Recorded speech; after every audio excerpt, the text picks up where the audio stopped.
All right, we're counting, and it looks like I already have somebody in the chat. All right. I like cheese. Heck yeah.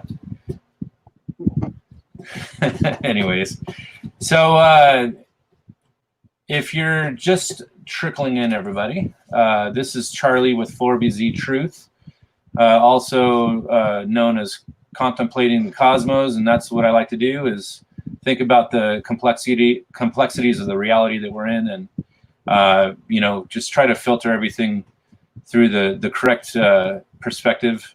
And really, anybody can analyze this information from whatever perspective they want. But the reality is, I like to exploit truth for what it is. And anyways, so anyways, for those who are not familiar, this is David. And David actually is my special guest today. And now, for anybody that has actually gotten a chance to look at the title of the video, it's Alien Encounters, and or not alien, actually UFO, because I don't know if you really had an alien encounter, but anyways, he definitely had an experience where he was able to, oh man, I guess live through it to tell the story. I mean, that's crazy. I want to actually give David a chance to kind of, I mean, and we can revisit it kind of down the stream a little bit, because sometimes people don't get a chance to trickle in until about 10 or 15 minutes into it. So, you know, we can revisit it here in a little bit, but I fully intend going about 2 hours here. So, yeah, for anybody that just continues to trickle in, we're going to kind of rehash some of this stuff as we're going. But anyways, this is David. I'll give you an opportunity to kind of explain your position on what happened with this UFO encounter. And yeah, what do you have to say about it? Well, I'll tell you. I guess I should tell you how it started. A friend of mine and his girlfriend that I was close to, his brother was coming to visit with his girlfriend, whom I'd never met before. And they invited me to go camping that night. And I was in Idaho Springs, Colorado. And I worked at the Indian Hot Springs Resort, which was on a hill here, and the next hill over here is where they wanted to camp. Mm-hmm. And where we ended up going and camping. So that's basically how it got started. And it was right around my 40th birthday. Yeah. And they had made a fire, and there were rocks there, of course, you know. And, it's a really rocky area where they made the fire and laid down their sleeping bags. So I don't sleep very good anyhow, so I had trouble sleeping and got up and moved over under a pine tree. Had some nice needles there, you know, made for a soft bed, not too awful far away. So I was sleeping, and something woke me up. Felt like a dog's cold nose in my ear. Yeah. Oh my gosh! Yeah. And I'm telling you this because it's going to be important here later. I think maybe I don't know. So I woke up and I could hear something rustle off. Now I'm sure you've heard a deer or whatever in the woods before. When it rustles off when it's quiet, and that's what it sounded like. Well, I had to get up and relieve myself, which I did, and I turned around and I saw what looked like a falling star. Well, wait, say that again. It kind of cut out a little bit. Well, it looked like a falling star. Like oh yeah, falling star. Okay. Falling star. So you know, I've always wanted to find a meteor. Of course, I'm going to look at a falling star, you know, and everything, and looked like it was kind of coming in my direction, but I didn't really think it would come right at me or anything. But it started to come right at my direction, and instead of falling down like a falling star, it started to level out and and you know, kind of fly more like an airplane, you know, with the circumference of the Earth. And I was stunned at that. Hmm. And then it just kept getting closer and closer and closer. And then next thing I knew, it was right there. I mean, right above me. I mean, it seemed like I could take a rock and just hit it. And that was huge. I mean, huge. Perfectly round, perfect white, bright light. I've never seen a light like it before. Wow. And it just stopped right there. And it's just hovering over me. Well, I just froze, you know. I mean, I'm just standing there staring at this thing. I honestly don't know how long it was because I don't know what time it was. I woke up, you know, I mean, it was in the middle of the night. And the whole time, now they say these things are silent, but this wasn't completely silent. And maybe it's because it was so close. I don't know. But there was like a real low rumble vibration. I was in the service. I was a power generator operator mechanic. We parallel 260 kW generators together. Now, when you stood between those things and when they were running, you could feel this, like, I mean, now they were ran by diesel engines, so you have to kind of like forget about that diesel engine, but you could feel this vibration, like an electromagnetic type of vibration, you know, and it felt something like that. But I could barely hear this, like real low, like whoa. I mean, it was like whoa, whoa, whoa, whoa, or something like that, like it's hovering. Yeah, exactly. It was freaky in itself. That's what it reminds me of. It reminds me of when I would stand beside a 260 kW generator. But you know, other than that, it didn't make any kind of noise or anything. You know. So in any event, I have no idea how long I stood there or something like that. I have no idea because I was just frozen. And next thing I knew, I heard this really loud rumble coming. I mean, really loud. Here come these three fighters jets in formation. I mean, they came screaming, and the one in the front, all of them actually kind of went like this. And the lead one in front, I could actually see the silhouette of the pilot because of the bright light, you know, in the sky. I could see the silhouette of the pilot. That's how low and close they were. Wow. I mean, it was loud. How my friends ever slept through this, I have no clue. Because they never moved, you know. But anyhow, then the thing just, I mean, like a streak of lightning, it was gone. So didn't you say that you, like when you were kind of in the presence of this light, like it was causing you to feel like paralyzed type thing? Well, I was totally paralyzed. I couldn't move at all. Yeah, there's no way I could move. When I say I was frozen, I mean I was paralyzed. I couldn't move anything. Now, I had similar experiences when I was really young. You know, you have these dreams or whatever. You know, I guess most people think of them as a nightmare or something, and you wake up and you're scared and you're like frozen stiff and you can't move. You know, I mean, I don't know if you've ever experienced anything like that. But when I was pretty young, that would happen to me. And it'd take me 10, 15 minutes to be able to move. You know, like, oh, that's so weird. So wait, your body, like when you're sleeping, you were actually waking up to your body being paralyzed. Wow, that makes me wonder.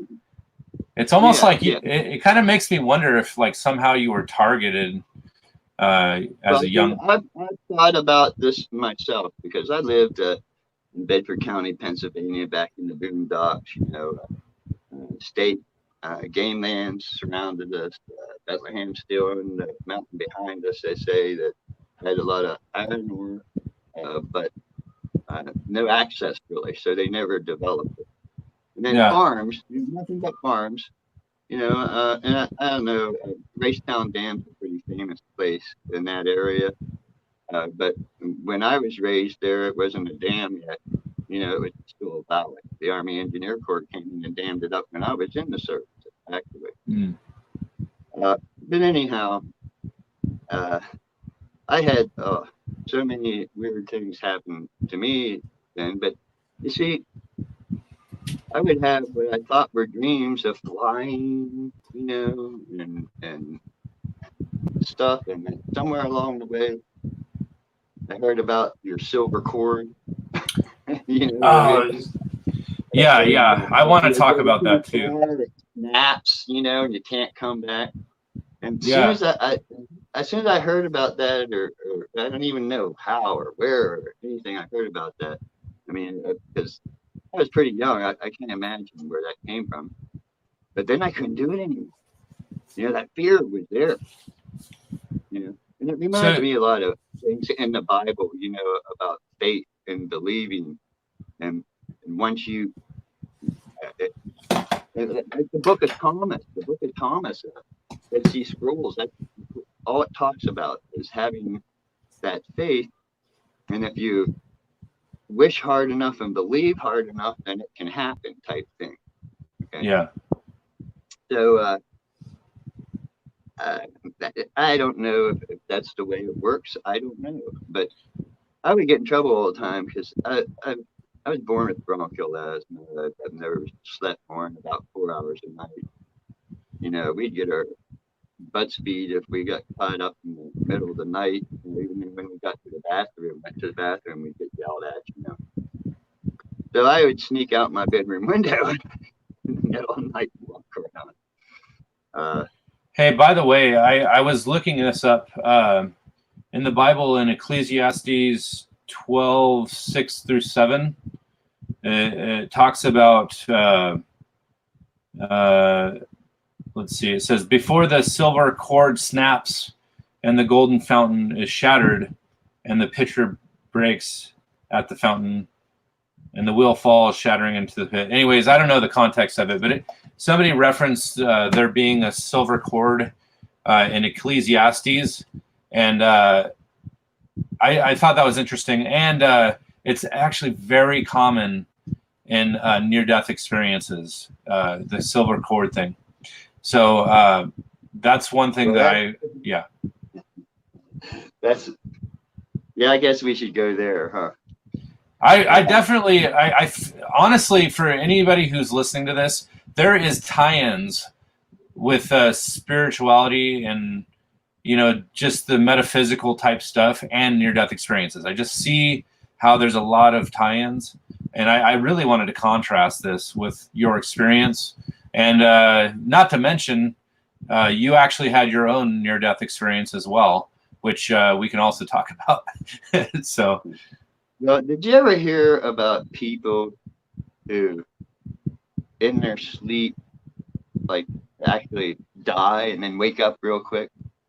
It has to do with respiratory and breathing. Your heart stops. You stop breathing, your heart stops, and then you wake up.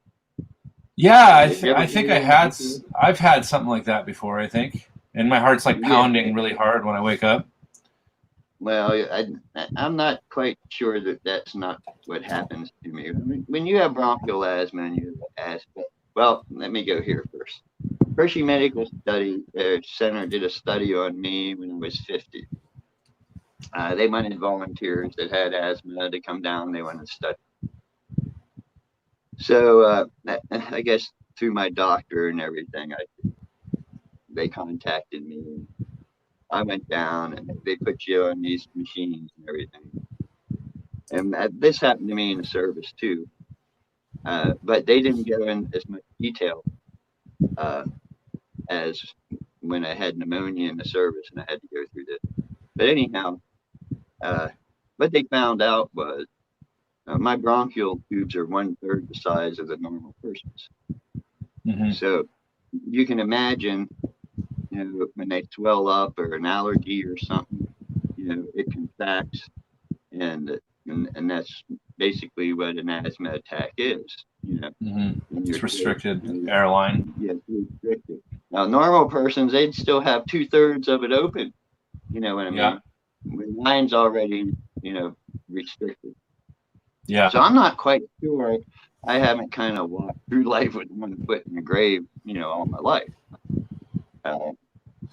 It's hard to explain until I go to the near-death experience. But the things that happened to me, the flying thing when I was young, I would wake up, when I would wake up scared and frozen, it would be because I felt like somebody was poking me and doing stuff to me, you know what I mean? And Wow. I was like scared to death, and then I'd wake up and I'd be like completely frozen. And for like 15 minutes, I'd try to get up and try to move my legs and try to get up, and I couldn't do it. You know what I mean?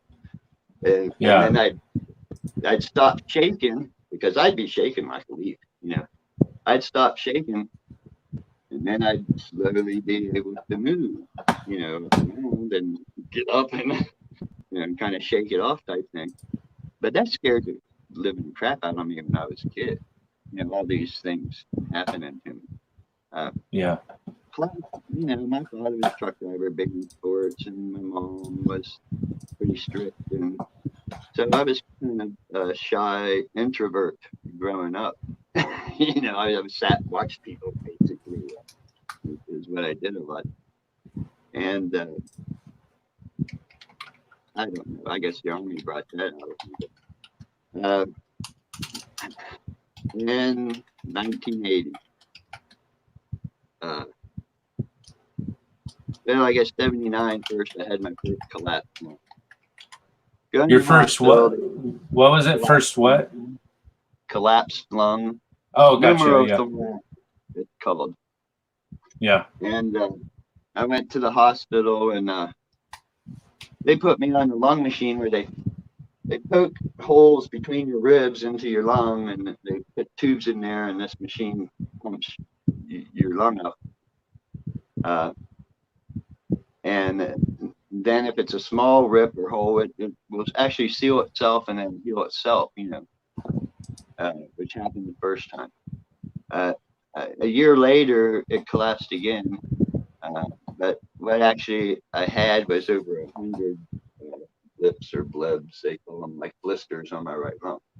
Yeah. And down here at the bottom, it ripped, so they're too close together, I guess, and it made a rip. So they had to take a rib out and, get in there and sew it, staple it all back together and stuff. Well, I didn't really know what happened to me when it was happening. But first of all, I guess I should say they prepped me to go down, give me my shot. I get down there and they take my arm and start to strap it in.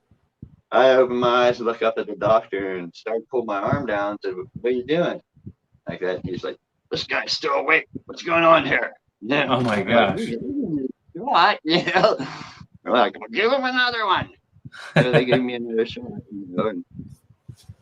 And, next thing I know, I was hovering over myself. Yeah. So you had an out of body experience. Dude, and that I was like, that didn't bother me at all. I think if I would see that going on in an operating table, I would get maybe squeamish about it, but it didn't bother me at all, whatsoever. And all of a sudden, I started flying somewhere. I would just, like when I was a kid, and start flying up in the sky and wherever. And all of a sudden, I could stop flying. I was just hovering there, and I heard this voice. This is very distinct voice saying, "No, David, not yet." And I just because I couldn't see anything. But sky and stuff, I'm flying around. And it's not your time. I don't know how many times I've heard that. The voice said, "You can't come home yet, or there will be wailing in the heavens and on the earth." And so, I don't know where the heck that came from. You know, I mean, I have no idea where that came from, but it was this very distinct, very loud, anything I could hear, you know, loud voice telling me this. And boom, I was in recovery. Doctor's Did right it here. did I it mean, he feel was right here, nose to nose. did it And I'm like, feel as far as the experience, did it feel like extrasensory perception, like you actually did it feel more real than real? I mean, there's a lot of people that whenever they're having an experience like this, it's not like a dream. It's actually more like a yeah, no, reality. it was definitely felt real, but there's some things about it I'm really hesitant to even talk about. Yeah. Because Well, you're the in good feeling company, that by the way. I had, You're in good company because I hear all kinds of variations, and probably most of the people that follow my channel are interested in near-death experiences. So just so you know that. I don't want anybody to be too interested. I mean, Well, that's my too problem with late. this. You know, I mean, honest to God, I've seen suicides in my life. You know, I mean, I've not been involved in it. I mean, but I had to help a woman one time whose son shot herself in the head. Her daughters called me up. Dave, will you please go try to get mom out of the cabin because she's up there vacuuming the floor, you know, and won't leave. So I go up there, and that's what she's doing. She's vacuuming the floor, cleaning up his brains and stuff off the wall, every place else, you know. And it took me all night, you know. But by morning, I let her out by the hand, you know, and she was okay. And that's not the first instance. You know, I've seen this type of thing too many times in my life. When I was in Denver, I was a maintenance director, high-rise apartment building. Okay, Yeah. I'm walking up front one morning, making my rounds. Something brushes my shoulder, and I go, I'm like, what the heck? Guy on the sidewalk, curled all up, had bungee cords around his. I mean, 1 second off, and he would land it on my head. So I look up, open window on the 9th floor. So I go get Louis and my maintenance assistant. I said, come on, we gotta go to the 9th floor. See what's So he happening fell here. down from the 9th story, is what you said? He fell down from the 9th story? Yeah. Oh my Onto the gosh. sidewalk, almost hit me on the head. Ugh. Okay, so of course I had pass keys and stuff, and when you're a maintenance manager of a high-rise complex and stuff, you're also in charge of security, and, you know, all that baloney. So up I go inside, the windows open. Now this guy had bungee cords, you know, arms behind his back. And there were 2 red marks right here. Yeah. Well, on the armchair was a note. I'm real hesitant to tell you what the note said because it's a personal thing, you know, Oh. why he did this. Okay.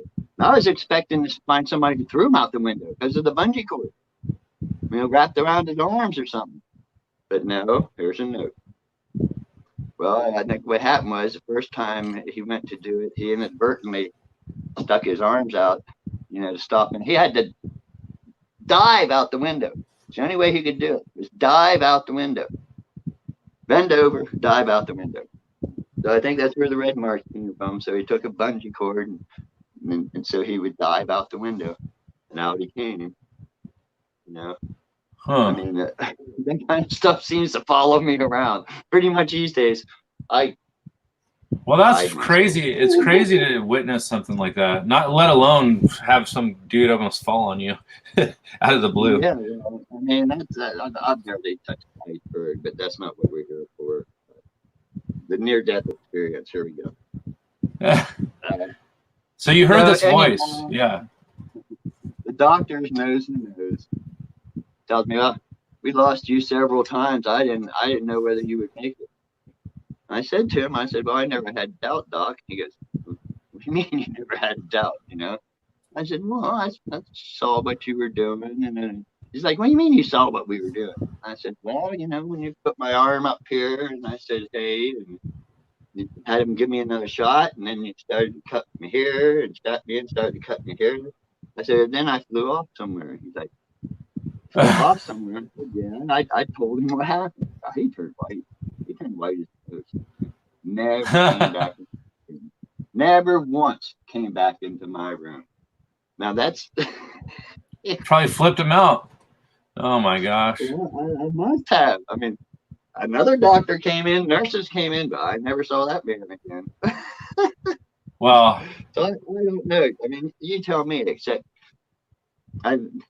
because of my experiences and because I was raised, actually, I went to church on Sundays, went to Bible school classes, to church Sunday school classes, I should say. Went to church camp every year. Went to the parsonage, here and there, and made gobs and subs, that they sold at the church because I lived in the boondock. You went any place you had an opportunity to go. But 10 years old, I never talked to anybody about it. I just had to do it, and I walked up in front of the church and got baptized and freaked everybody out, because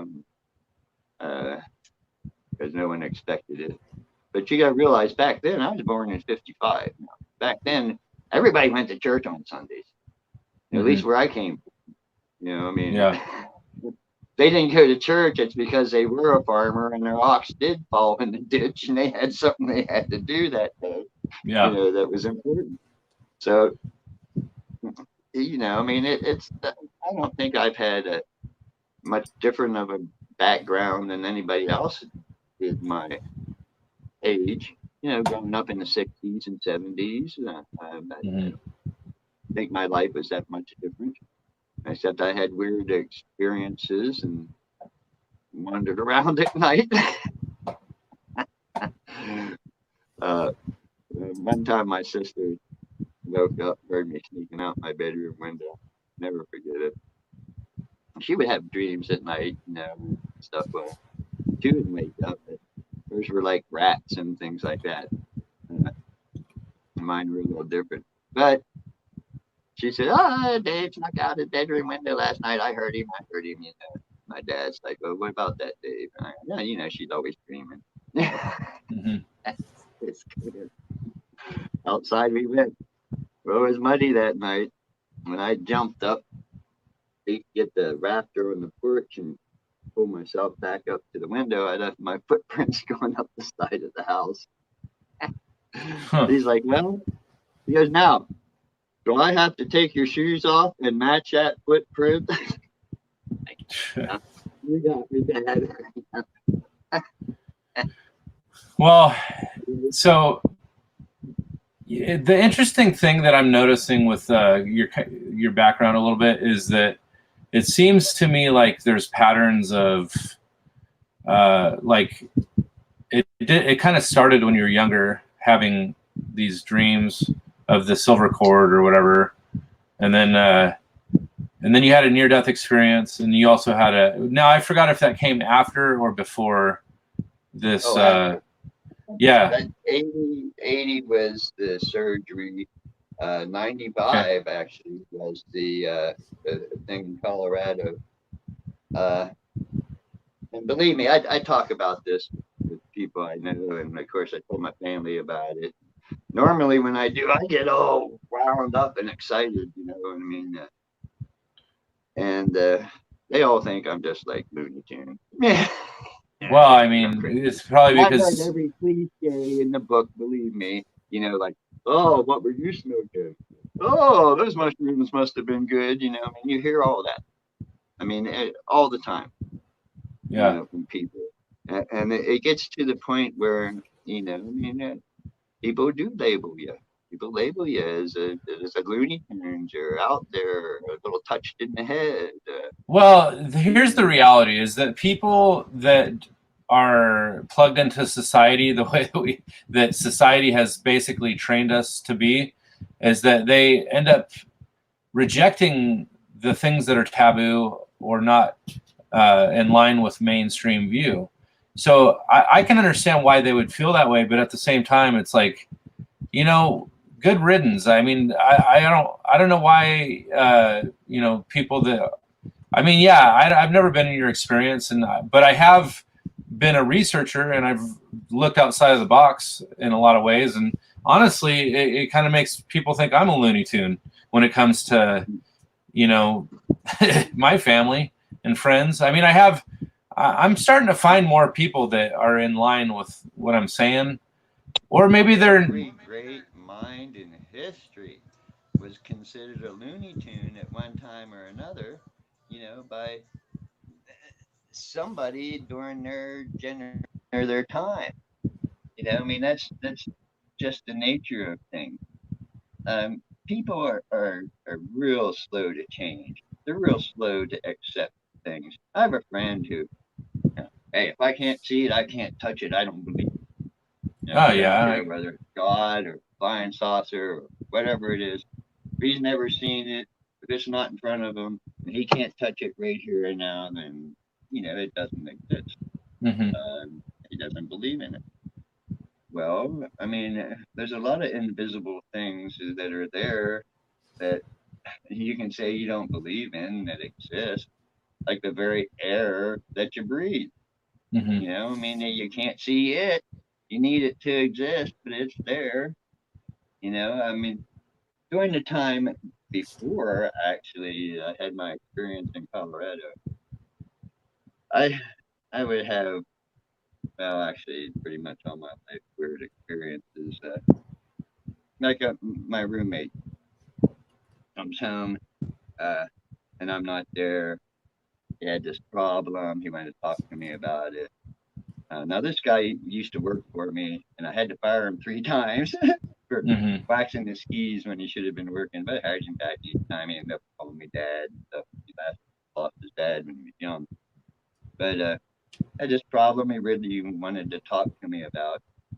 I would get these weird ideas in my head all the time that I just had to write down. I had to write it Mm-hmm. down. You know what I mean? And I was reading things like The Shadow of the Shaman by Amber Wolf because I had a lot of Native American friends during that time, which is a very interesting read. Uh, but that happened to me that night. He was already in bed when I came home. I just had to write this stuff down. It just kind of comes Yeah. in my head. Sometimes it doesn't even come in my head. My hand just starts writing, and I'm almost as surprised as anybody with what I write down. But I wrote this down, and he was kind of used to that. And sometimes he would, say, "Hey, you're up all night. What did you write this time?" And want to read it. But that morning when he got up, I was still awake, and he came out. And he goes, "Man," he goes, "what time did you get in? I really need to talk to you." I'm like, "Well, Mm-hmm. before we get into that, I said, just read this." It bugged me all night long. Finally, I got it down. Here, read this. And his mouth dropped. I mean, it was the answer to the question he wanted to ask me. I Mm-hmm. mean, how does that happen? And how does that happen? I Hmm. mean, I don't know, but it happens to me too much, too much. I mean, You know, this kind of reminds me weird of, thing. yeah, it kind of reminds me of like something Now, I somebody can said. barely hear you now. Oh, really? I'm not sure Let me what's see if going it's on. my volume here. Hold on. Yeah, something happened to your volume when I was listening to you, and then it came back. So I don't know what changed. I haven't changed anything. My volume's all the way up, but I I can really, hear you. Can you hear me okay now? I just can barely hear you. About 1/4 of the volume you used to be. Oh my gosh. Let's see. Can anybody in the chat? Is anybody in the chat having Let me trouble hearing try me? hitting audio off and audio on once. Okay, sure. I think that just kills your mic. You're the same. I don't know about me, but you're the same. Here, I'll I mean, I can reboot hear mine. you, but I got to get up close to hear you. Oh, well, I can hear you better being up close. Hold on, I'm going to actually remove myself, and then I'll come right back.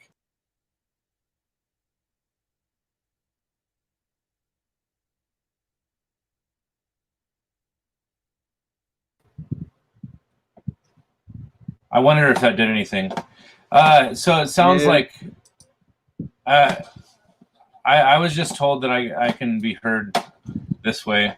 I don't know if I'm like a quarter of the volume or whatever. As long as everyone else can hear you, if I have to strain a little bit, that's all right.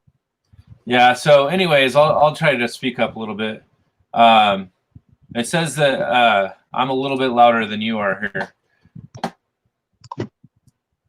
Huh. Yeah, they're saying that they can hear you better now because you're up closer to the phone. So that's what I'm saying is I couldn't hear you that well when you're sitting back. So it's better. So anyways, yeah, sorry about it. All right, here we go. Yeah, I can hear you pretty good now. Can you hear me better Move now? my chair closer. Yeah, so I don't know. Sorry, sometimes we have technical difficulties, and it's not always easy to do these live streams 100%. But anyways, so for anybody that I'm uglier up close. Oh, it's okay. We're all. It's okay. So you're agreeing all that's okay. Yeah, it's okay. You have a beautiful heart, that's for sure. So, but yeah, for anybody that's just trickling in to this live stream, this is David. He actually had several very unusual experiences in his life, and to be honest with you, the thing that really drew me in was I wanted to meet somebody that had a UFO or alien encounter. So I went on to this Facebook page, reaching out to people to see if anybody was, that had an experience or, was abducted by aliens.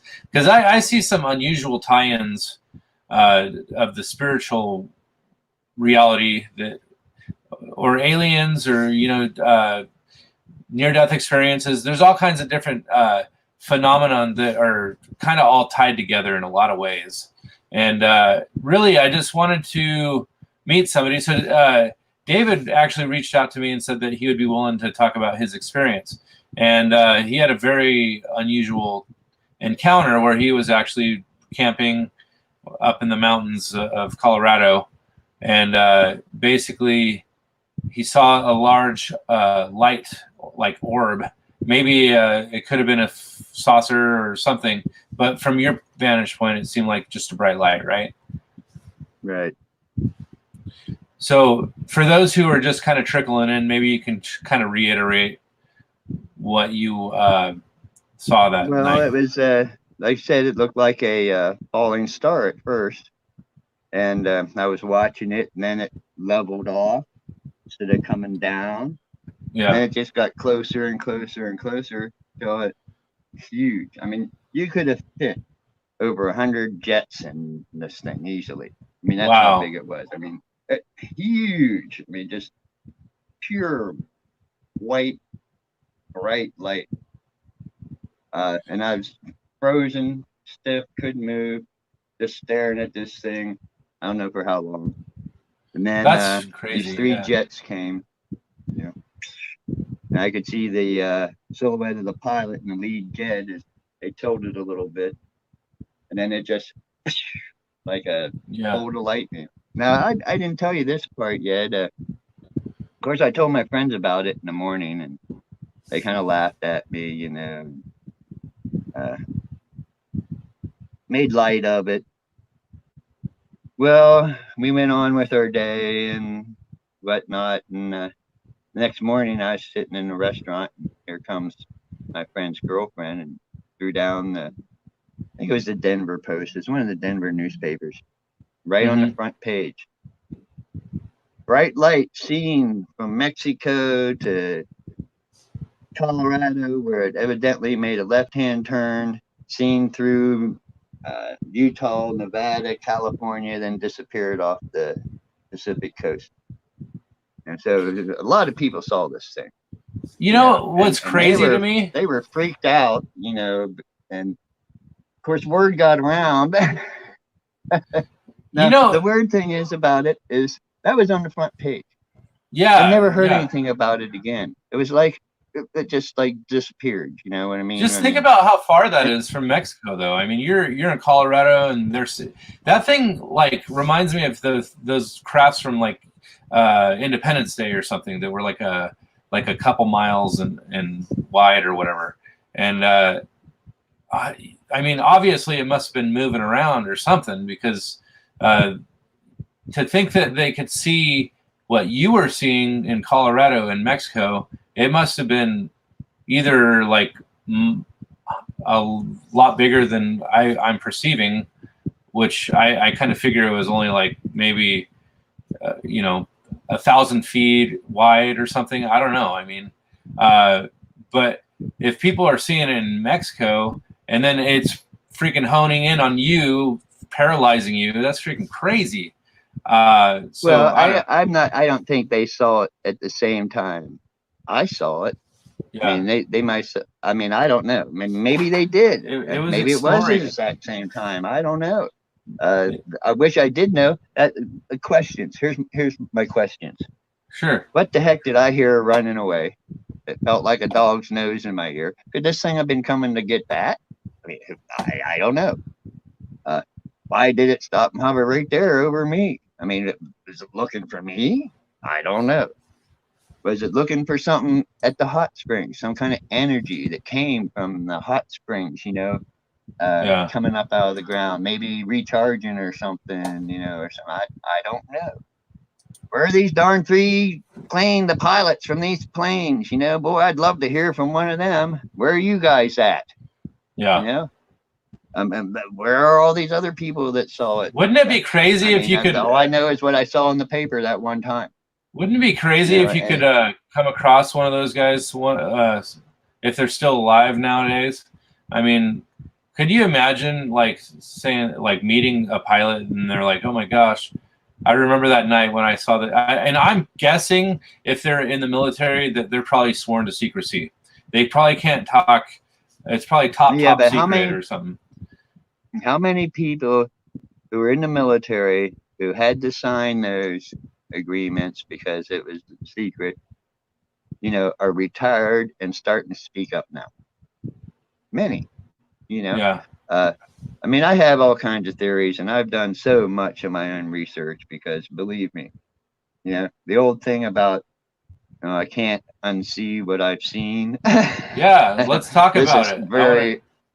Let's talk true. about your theories. I want to, because I mean, I like to think outside of the box. So even if it's something I've never heard before, I'm open to what it is. So what do you think that you encountered that day? Do you think that it was something that would be considered extraterrestrial, or do you think it was something interdimensional? Do you think it was demonic in nature? Well, those are about my two only choices, I think.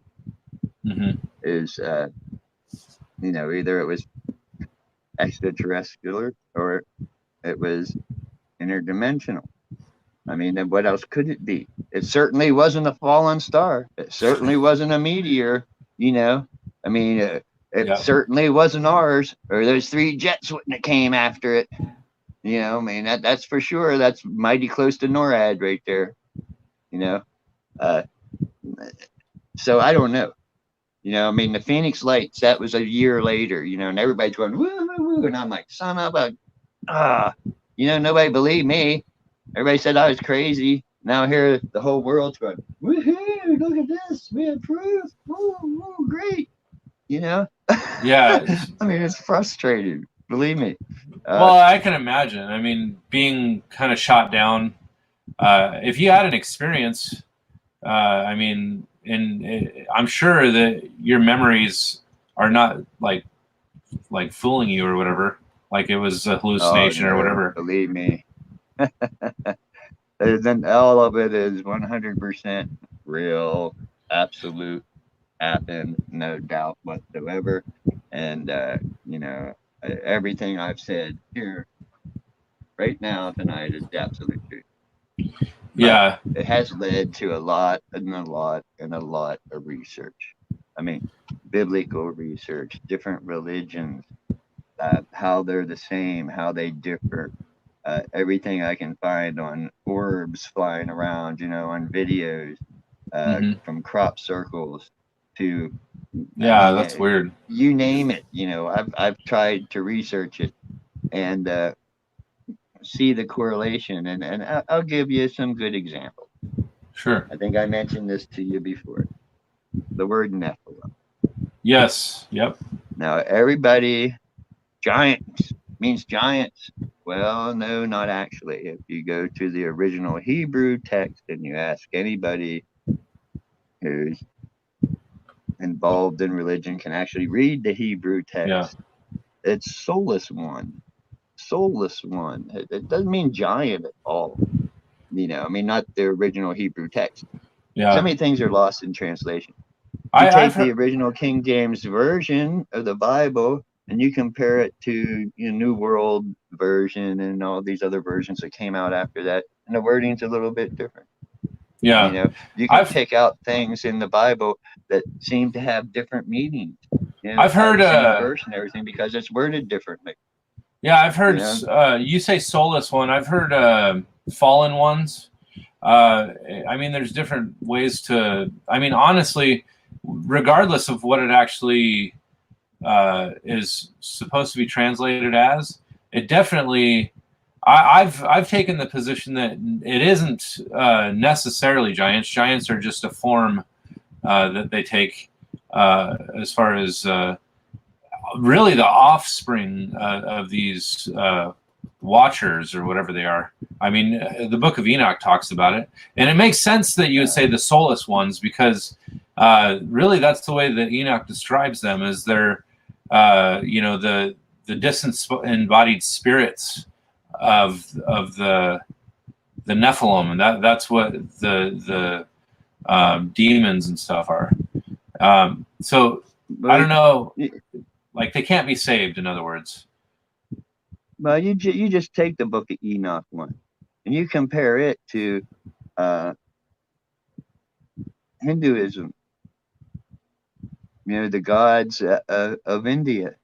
Yeah. Yeah, they are almost exactly the same. It's the same story. Paganism.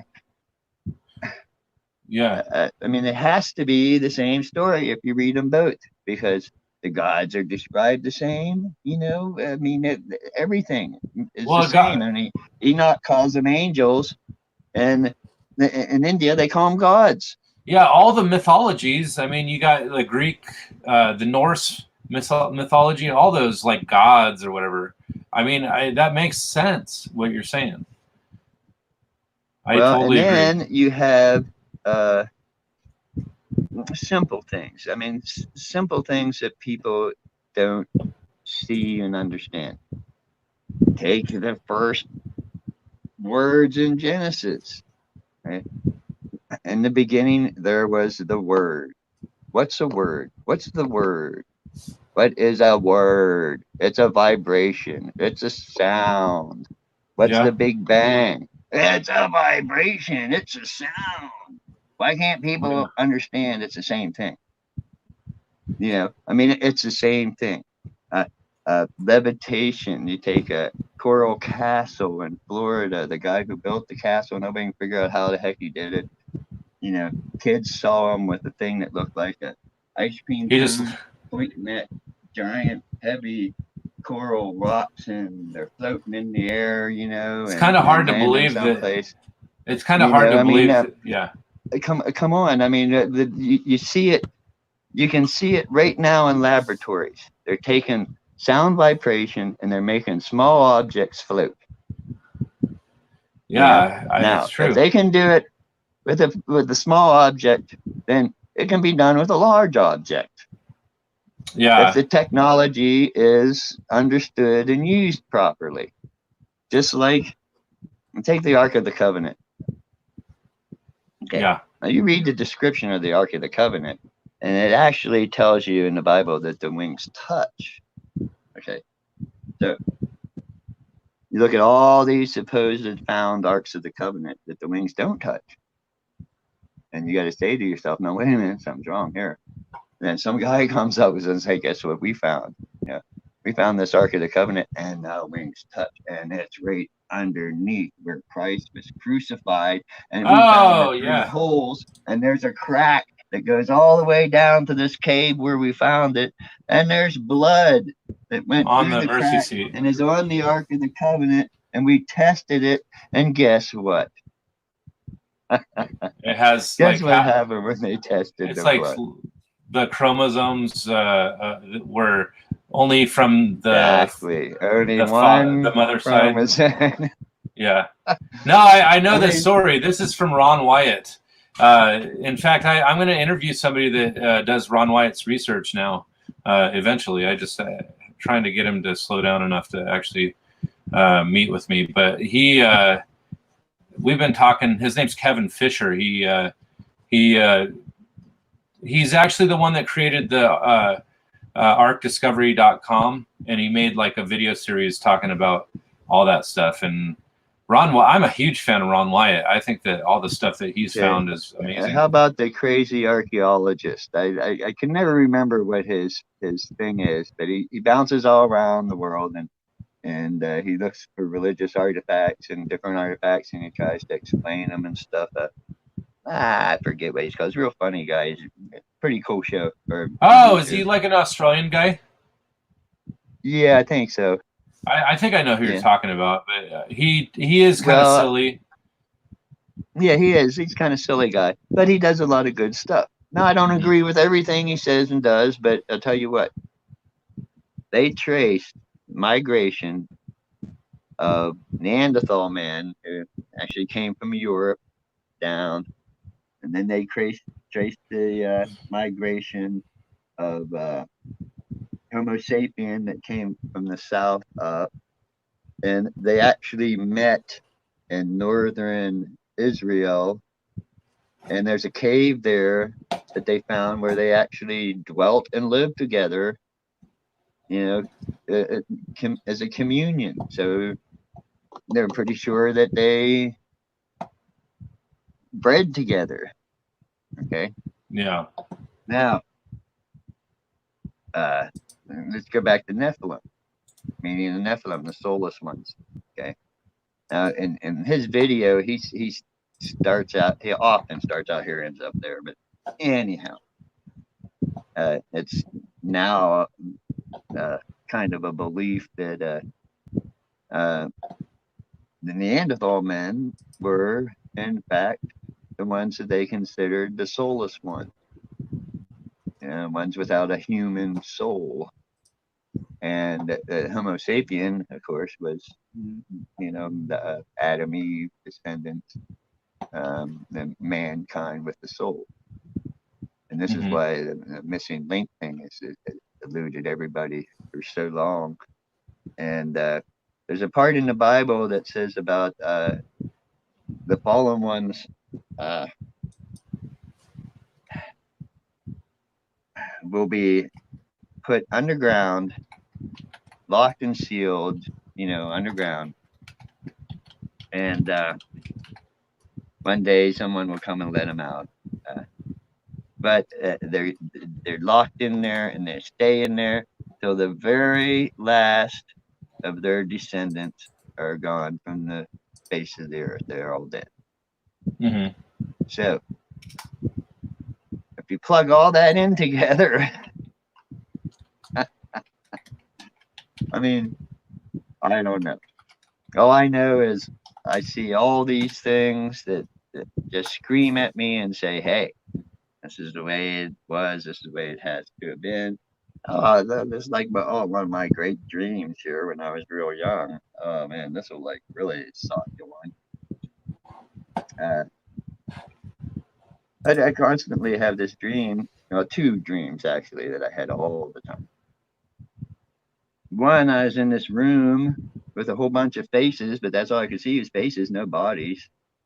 And they were kind of elusive faces at that, saying, those who are better than you have tried and failed. They will not listen. Yeah. You could lose your very soul by even trying. Now, where does a kid get this crap? From?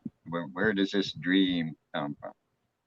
Then I used to have this dream all the time where I'm just, I don't know, walking around or whatever, and there's this giant earthquake. And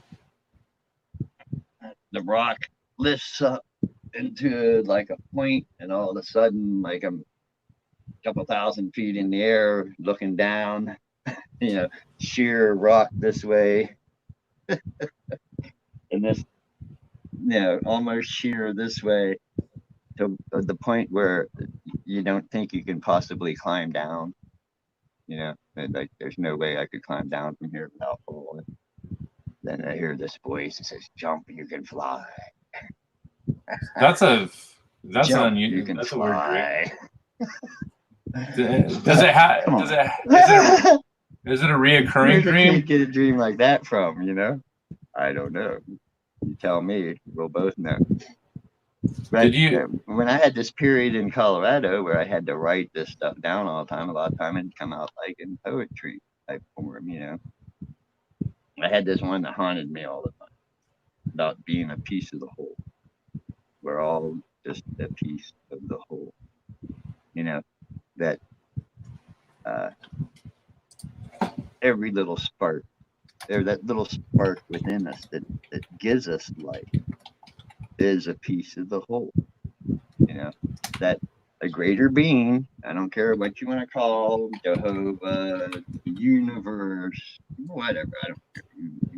People call a higher power whatever they want to call a higher power. Mm-hmm. But we have to have a piece of that spark, a piece of that higher power to exist. I mean, do people really think that lightning struck a mud puddle and the first living organism sprung up from that, and we crawled out from the ocean, and this great complex body of ours is okay. I know that's What very had complex. to happen before even that could happen? What has to happen before we can even have an Earth to exist on? The universe has to be in the exact same position and order that it is. Everything about the universe, it all has to be.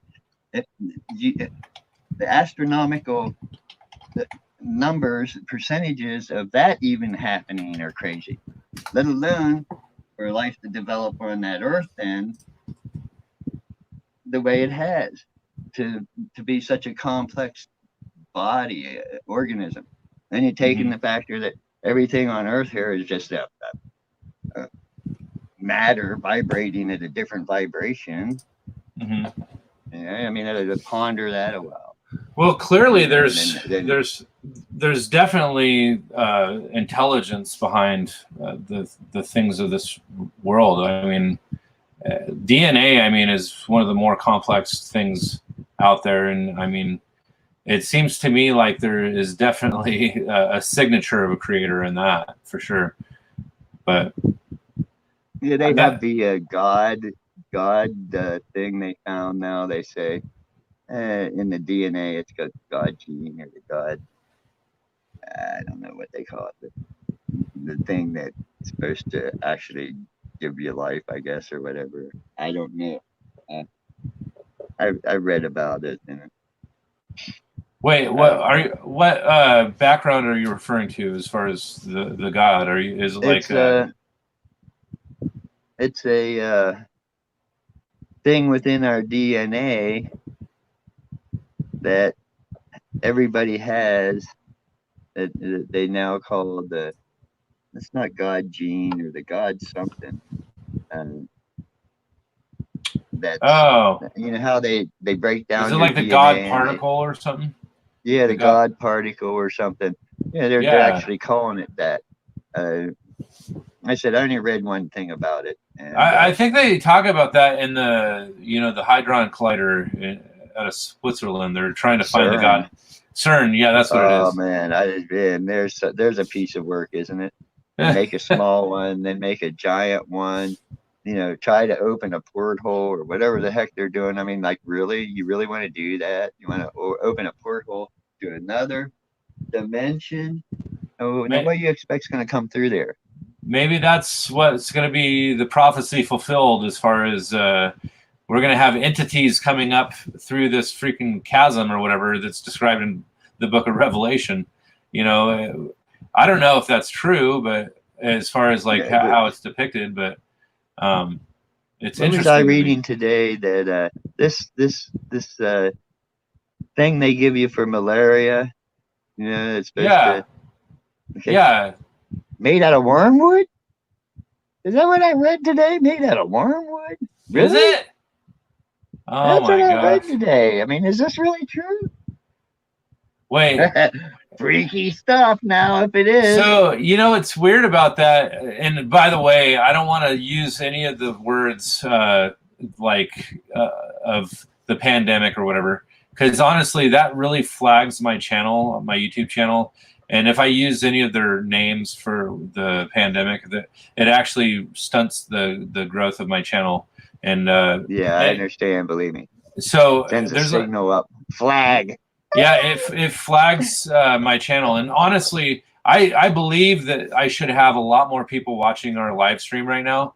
But for some reason, I just can't get the word out there to get... I feel like YouTube has really flagged my account because I've been talking a lot about this virus or whatever. That is weird. Wormwood... one of my listeners is saying wormwood is the best to kill parasites.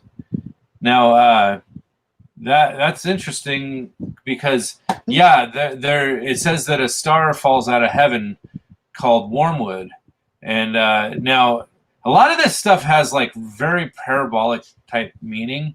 Like you have to kind of understand parables in order to understand what it's actually saying. I'll give you a real good example. Yeah. Who's man's best friend? A dog. Oh, and what's that spell backwards? God. Coincidence? I don't know. Maybe. I mean, I life is at least ironic. I don't know. That wormwood thing actually kind of throws me for a loop because I feel like I'm gonna have to look into that. Because if there is something to it, I've never heard it yet. I don't know if you were watching a YouTube video or something. Bible prophecy. Bible prophecy tells us there will be a time when you must go to your homes and hide. Kind of like during Egypt when they painted lamb's blood, you know, and they came and took all the firstborn, killed all the firstborn. The Bible prophecy tells you in Revelations that this time will come. And then after that, a time will come when the stars will fall out of the heavens and like fireballs, you know, meteors or whatever will fall out of the heaven. And that's the time to head for the mountains, hide in the mountains. So there's two separate times there going on, from my understanding and what I've read. Now, I'm not very good at giving you a verse. I have a big reference Bible that I use for doing that type of thing, which I recommend anybody use if they're going to read the Bible is look up the references that relate to that chapter. And it gives you a better understanding of what they're talking about and how it relates to the rest of the Bible. Yeah, okay, so I looked up, I don't know if you can see this. Hold on a second. I remember seeing that earlier, yeah. Okay, so I'm trying to get it to have an angle here where you can see it. Okay, it says treatments it says treatments, big blah, blah, blah. Our standard treatments worldwide for malaria, artemisinin, I don't even know how to say it, is an isolated from the plant Artemisia annua, sweet wormwood or whatever. So it's saying that wormwood, it's also known as sweet wormwood, and it's used to treat malaria, is what it's saying right here. So I Googled it. Wikipedia says it. Everybody looks at Wikipedia and No, really, no, no. Tell me that's not. I mean, come on. that There's is an so many interesting things like that coincidence. in life, you know, that, I mean, really, Celestine prophecy, you're probably too young. Did you ever hear of it? Celestine? Celestine prophecy. It's a book. I don't know. Oh, no. Okay. Now, this was before the computer age. Okay, before the computer age. This guy writes a book, and it's about how the world will soon come together and be of a single mind and consciousness. When that happens, then the whole world changes because everybody will be thinking the same way at the same time about the same thing, and then we'll actually be able to change things in the world. And this book's about how he found out about the Celestine prophecy and the things that led him there. And there are all these steps where first he met somebody that told him this, and then he coincidentally met somebody who told him this, then he coincidentally meets somebody else, and it's this trail that leads him, you know, halfway across the world, you know, tracking down this prophecy. Yeah. Well, they drug it out pretty good, and made a second book that followed it, that was the 10th, that you had to buy to find out what the ending was. I mean, the ending of the book wasn't in the first book. Yeah. Oh, It took you 3/4 of the way there, and then then they came out with this other book that you had to buy, you know, of to see course. where the prophecy led you. Yeah. And then the prophecy really didn't lead you any further down the road than they really told you in the first book, you know, about how coincidences aren't coincidences. They lead you here and there, and everybody you meet for a reason. You know, I'll tell you a good one.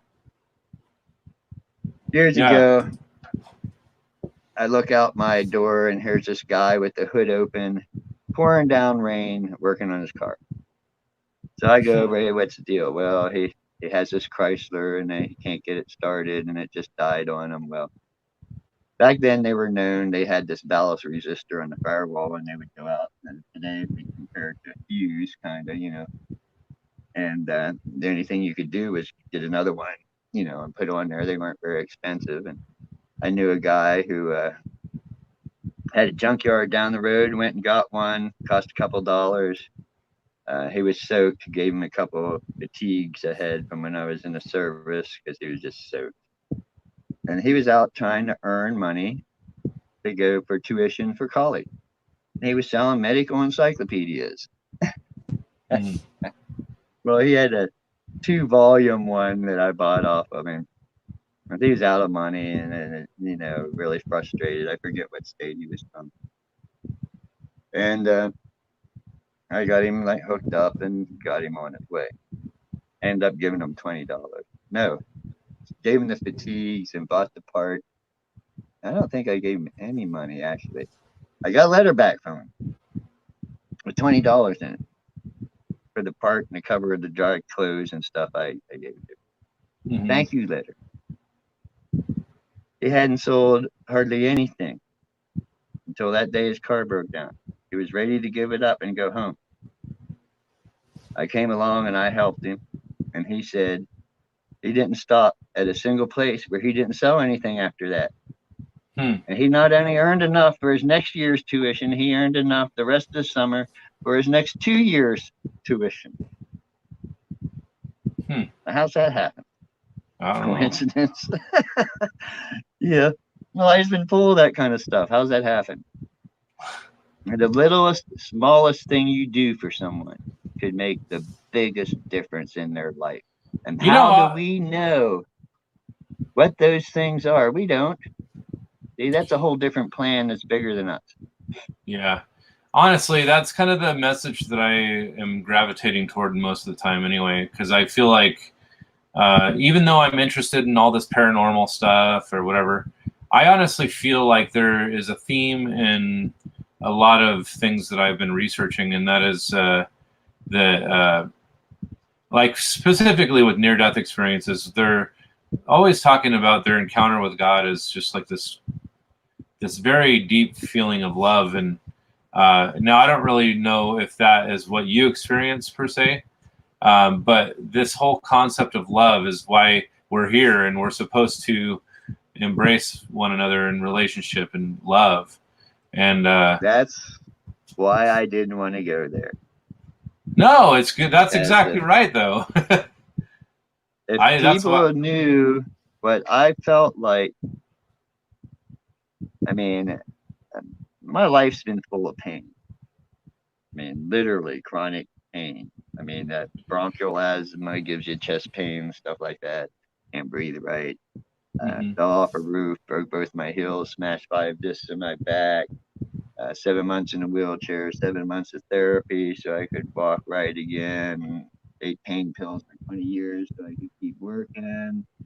Lung surgery, of course, the doctor told me that I felt more pain than any woman ever giving birth.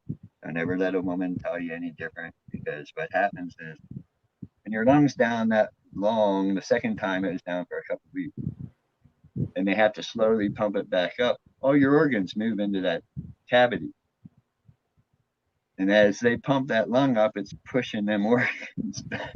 And believe me, that doesn't feel real good. Yeah. But that's what the doctors told me. You know what I mean? So pretty much, my life's been filled with pain all my life, chronic pain, and it's only gotten worse with age because of abuse of my body. You know what I mean? And we get Mhm. caught up in our working world. That it's set up that way to make money so we can provide and eat, sleep, have a roof over our head. And we get caught up in all that. And probably, I hate to say this because it hurts like crazy. And that if I wouldn't have had the injuries I've had in my life and had that time, and on-call maintenance 24/7, I didn't have a lot of time to do much for many years of my life. But it gives you time to evaluate things that happen in your life when you have that opportunity to stop that rat race and slow down, Mhm. even if it took something like that to put you there. You know what I mean? Uh, Falling off the roof. Unfortunately, when sometimes when bad things happen, people learn their biggest lesson. Well, yeah. Gosh, I wish you would have been on the last few live streams I've had with other people. Like, we actually had this discussion about uh, near-death experiences, and really the perception of what a near-death experience is. Well, like, it's an out-of-body experience that takes you into like a heavenly realm or something.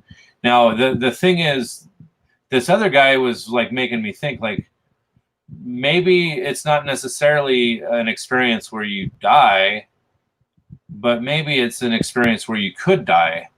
And really, that's what helps you look through a different lens of reality, or so to speak.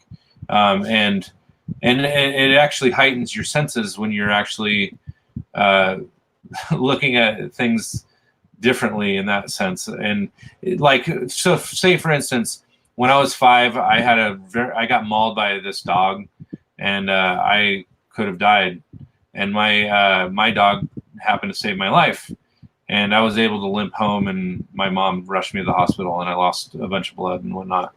But I didn't, I was never not conscious. I was always at that place where, now if my dog hadn't intervened, I could have been dead. So really, this guy brought to my attention that anybody that has an experience that could be near death, that it actually causes you to view reality differently somehow. And I don't know what that means. But I kind of took it to heart. It kind of makes sense to me, because I feel like, Well, it does make you view reality differently. I mean, it definitely does, because you no longer view it as a. Let me make something straight here first. First of all, I never viewed the physical life as far as I can remember, as far back as I can remember as a kid, I never viewed physical life as only physical life. I've always had the view that there's a spiritual life and a physical life, and they're separate. And you are indeed in this physical body, kind of like trapped like a genie in a body, in a bottle. You're in this Mhm. physical body, and this physical body is subject to the physical things, of the earth. But even as a young child, I've always believed in that separation there. You know, Mhm. two different things that coincide as one for a while. you know, uh, like I say, that little spark of life, that little piece of the whole. That's what you really are. I mean, Yeah. this is just so you can live in this life, and I'm pretty sure that we asked to come here to begin with. You know, Well, that like a pre-existence, or well, yeah, pre-existence. Do you think your okay. soul it only exists from the time that you're born? No, I don't think so. Maybe originally, I don't know, but I think I'm pretty sure reincarnation exists if you choose to, or some people say, hey, when you die, if you follow that light, guess where you're going? You're going straight back to Earth. You Huh? don't You want to know, follow the light. You don't know what follow I the mean? light. You're gonna be Holy born crap! again. You're gonna have another Oh my mommy and gosh! daddy. So don't You know follow what? that light. That's I've heard exactly that this. before. That's No, I don't exact. believe that. I don't believe that at all. But that's what I have heard. Well, Uh, I mean, but honestly, I try to keep an open mind because I wonder because I did hear a near death experience where this guy was saying that he said that this angel of light, so to speak, was basically saying, "All right, well, you're in the presence of God, basically," and then he started saying things that were outside of his remembrance of what the Bible actually speaks. And he's like, well, that's not in alignment with what the Bible says. That doesn't make any sense. You couldn't be God because then that would mean that the Bible is not true, or I don't know, basically.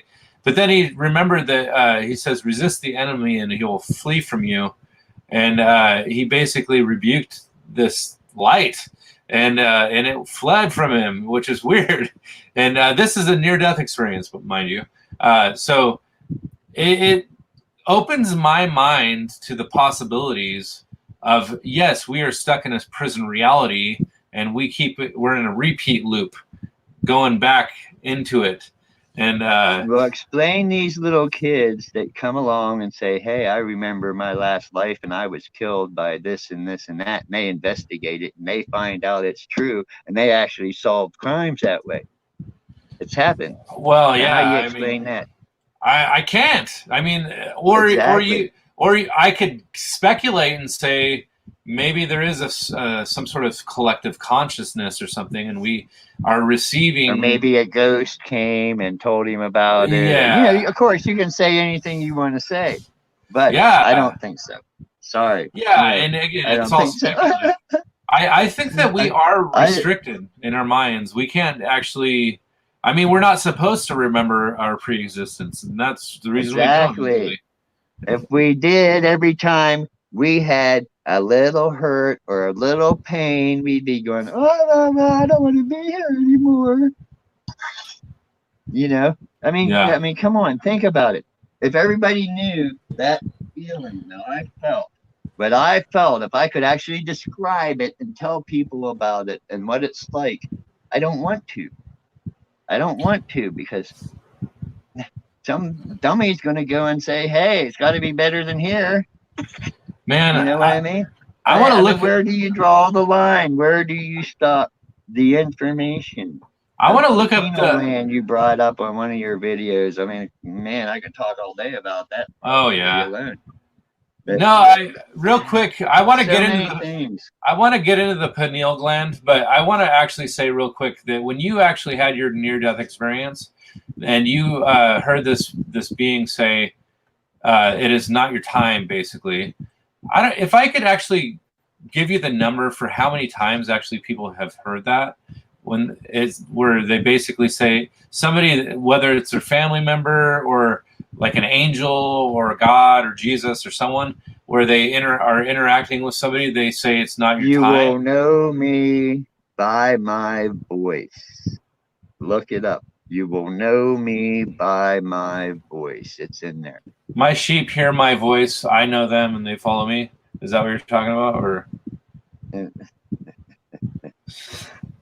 I mean, there's definitely reference to it in your Bible.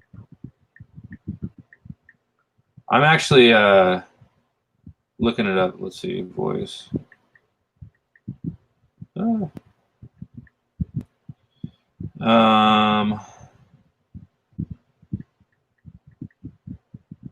Let's see. Yeah, it's talking about John 10:20. It says, "My sheep hear my voice, and I know them, and they follow me, and I give them eternal life, and they shall never perish." So that's the scripture that I recognize based on what you're saying. Now I don't know. There may be another reference that talks about you will know my voice. But I, in a lot of ways, I feel like when he says my sheep, it just makes me think that his sheep aren't the ones that are just asleep. They're the ones that are listening, or they're the ones that are paying attention, you might say. And now, if you're actually in a near-death experience, man, I've heard so many perspectives on this. Like I literally have like researched like 500 near-death experiences, because I take into account everybody's position. I don't dismiss anybody's position on near-death experiences, because whatever they're experiencing is real or it's made up. One of the two. I don't know, or maybe they just had a dream or something and they're just whatever. But I take the position that people actually have had experiences that were legitimate, but I don't know about the source of the information can be true. You know what I'm saying? I question whether it's deceptive. And I don't know. I mean, I've never had one of those experiences, so I'm not going to just like dismiss anybody's, to be honest with you. That's where you I'm really don't want to have one if you don't have to. Yeah. I tell you that much.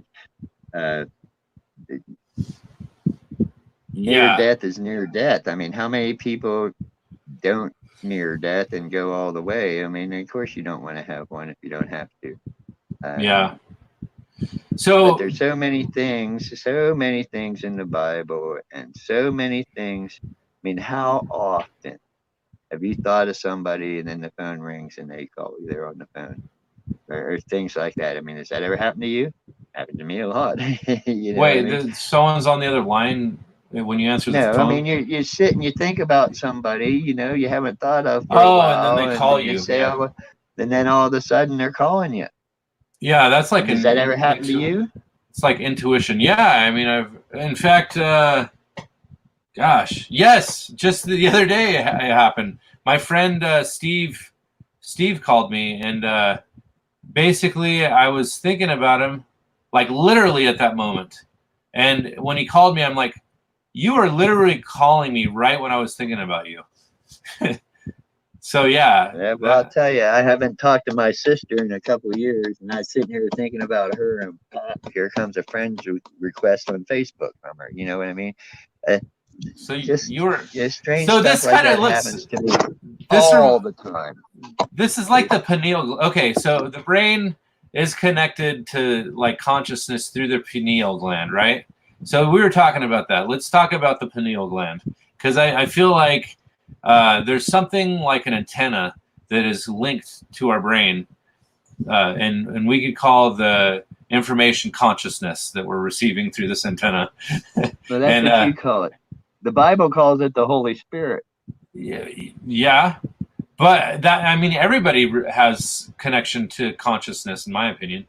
Now, I don't know if I mean, you might like take the position of like, Nikola everybody. Tesla said it. He said it. He said, "Hey, there's information out there in the universe," and he had visions and stuff that he claimed where he got this information. Well, that stuff happens to me all the time.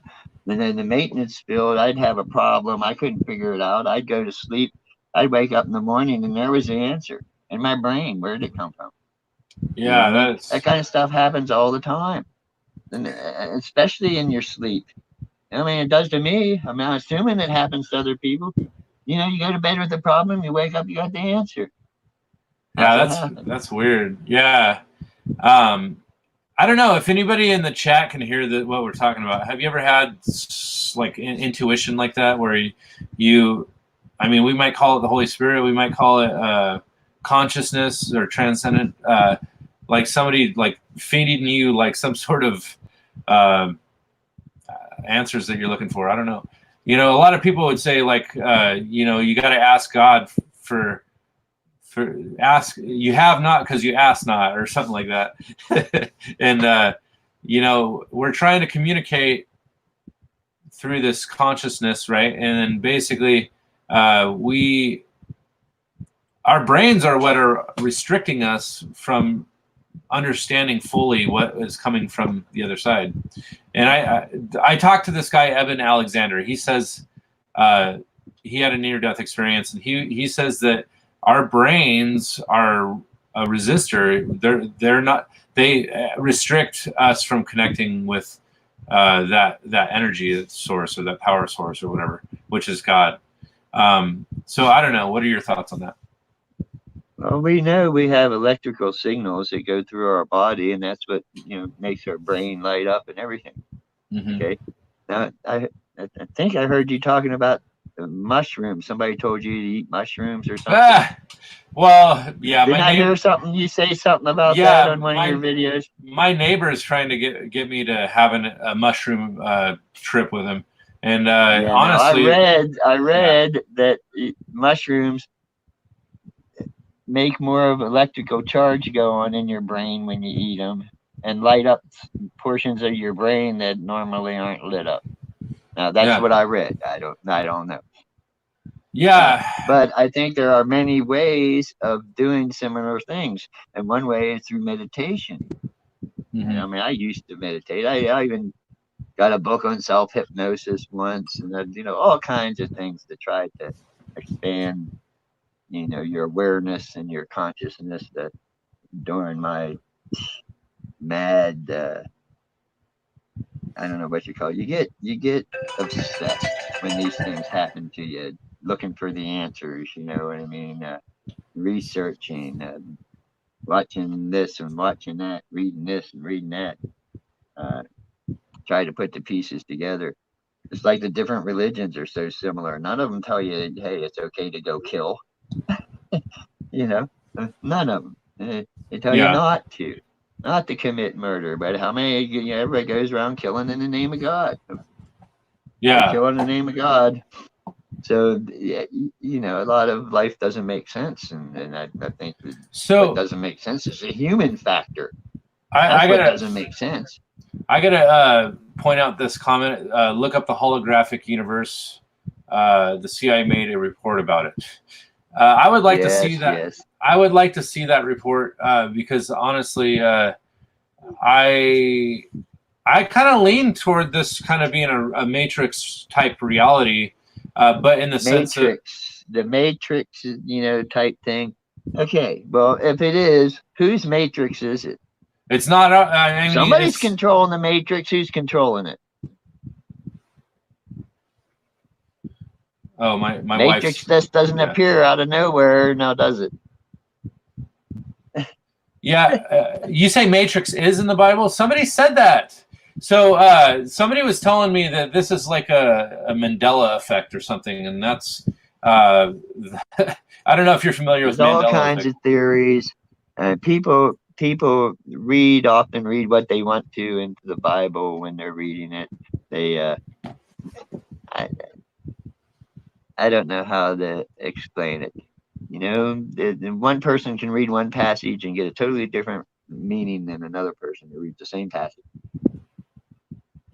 Oh, here's another comment. This is interesting. I was falling asleep while driving at night, speeding, and slowed down for some reason. Shortly after that, I saw a deer dart in front of me. Pretty sure I would have hit it if I was going faster. So it's funny, like, I guess Enlil had a kind of an intuition to slow down right at the right moment. Well, I'm going to go somewhere I probably didn't want to go, but I'm going to go here anyhow. Just go there, man. Go there. In 1972, I went to Florida. Had an aunt and uncle there. Friends of mine came down to Florida.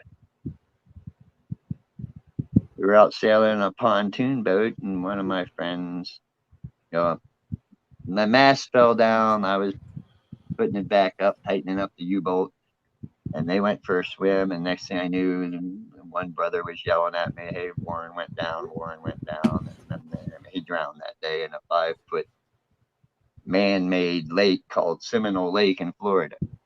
Yeah. Now,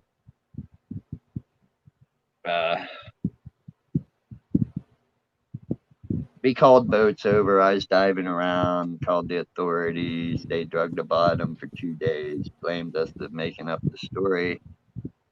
Third day, they reopened and he floated to the top. So we had to go identify him, of course, the rest of the family being in Pennsylvania and all that. And had to send his body to Pennsylvania. And of course, we hit the car and headed to Pennsylvania. Well, of course, we were pretty distraught and trying to figure things out. Had some prayers going on and stuff, and I passed out talking and trying to figure this out. And it was like, I got this answer. I got this answer in my head. I got it, and then I passed out. And I woke up, and it was gone. Well, then we're driving to Pennsylvania, and Dave said, well, if I just knew for sure, if I just knew he was all right. Now, bear in mind, their father's a minister. Okay? Mm-hmm. David, my friend, is now a minister. Became a minister shortly after this happened. But he said, if I only knew he was all right, if Warren could just give us some kind of signal that I knew he was all right, then I would be all right with this.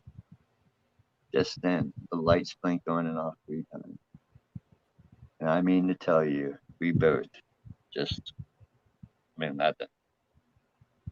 Looked at each other. I got these strange chills up my spine, and we're like, did that really happen? We're like, man, do you really think that was Warren? Could that possibly be Warren? And I said, more likely a short or something, So I stopped the car, I get out, and I beat on the lights, and I beat on just about everything, try to get the lights to blink on and off, and they wouldn't do it.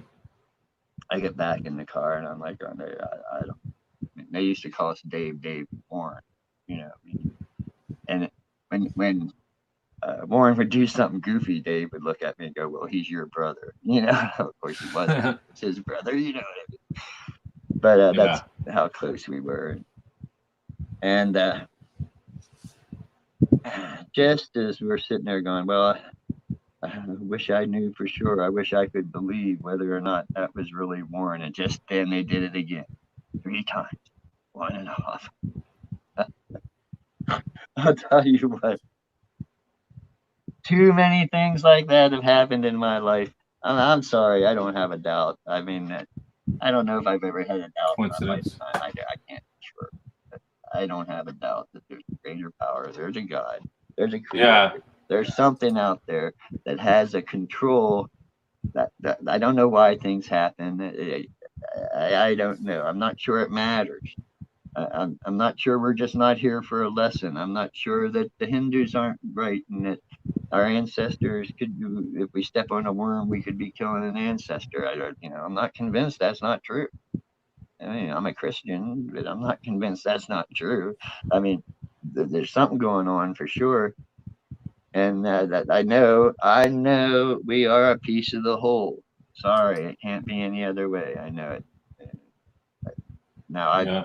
we've talked about back and forth about possible aliens that are actually creatures that live underground from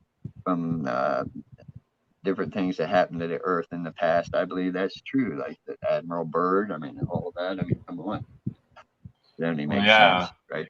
And then you have aliens from other planets. I mean, do we really think that we are so special that if there's a God who created us, that he and created all these animals and created everything else, that he wouldn't create something else on some other planet, especially after how we turned out?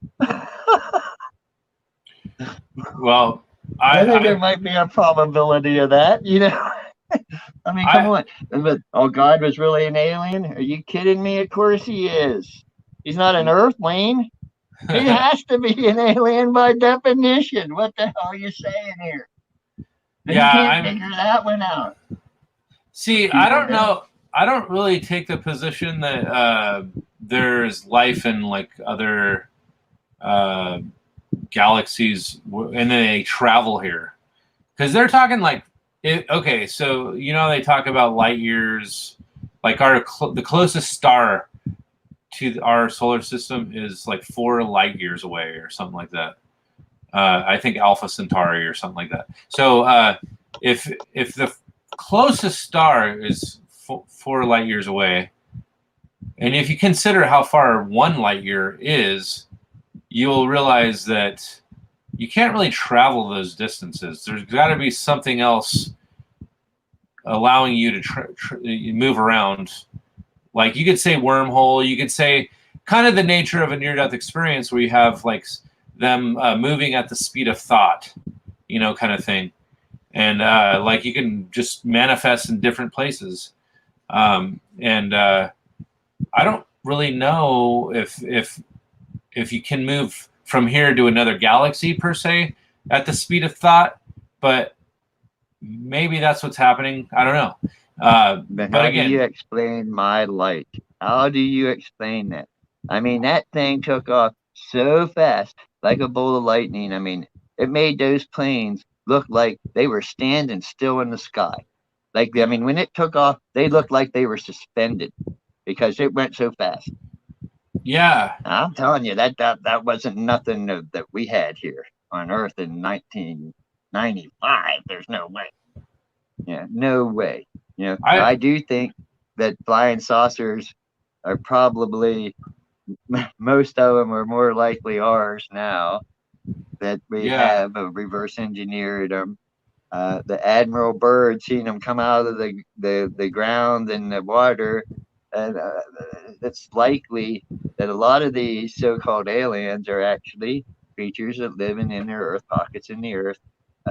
You know, they come around, they say, when we started doing nuclear tests, well, guess what? If someone's living in the earth, guess what? They're going to come out and check it out too if we're doing nuclear tests. You know, is it going to harm more people in outer space or someone who's living in the earth?